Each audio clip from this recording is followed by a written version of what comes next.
They hand me the microphone. As my shoulders sink under the weight of this stress, the woman says, "The 1 millionth refugee just left South Sudan, can you comment?"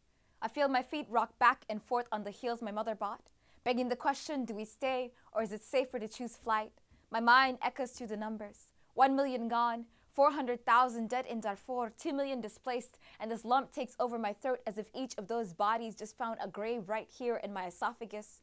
Our once country, all north and south and east and west, so restless the Nile couldn't hold us together, and you asked me to summarize.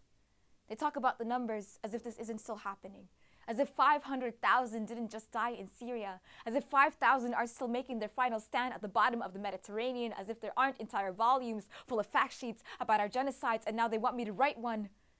Fact. We never talked over breakfast because the warplanes would swallow our voices.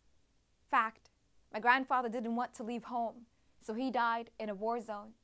Fact. A burning bush without God is just a fire.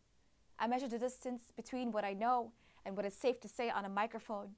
Do I talk about the sorrow, displacement? Do I mention the violence, how it's never as simple as what you see on TV, how there are weeks worth of fear before the camera's on? Do I tell her about our bodies, how they are 60% water but we still burn like driftwood, making fuel of our sacrifice? Do I tell her the men died first, mothers forced to watch the slaughter, as they came for our children, scattering them across the continent until our homes sank, that even castles sink at the bite of the bomb? Do I mention the elderly, our heroes, too weak to run, too expensive to shoot? How they would march them, hands raised, rifles at their backs into the fire, how their walking sticks kept the flames alive. It sounds too harsh for a bundle of wires and an audience to swallow.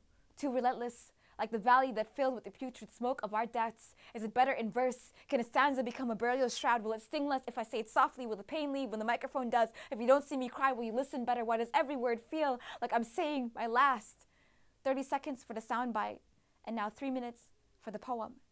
My tongue goes dry, the same way we died, becoming ash without ever having been coal.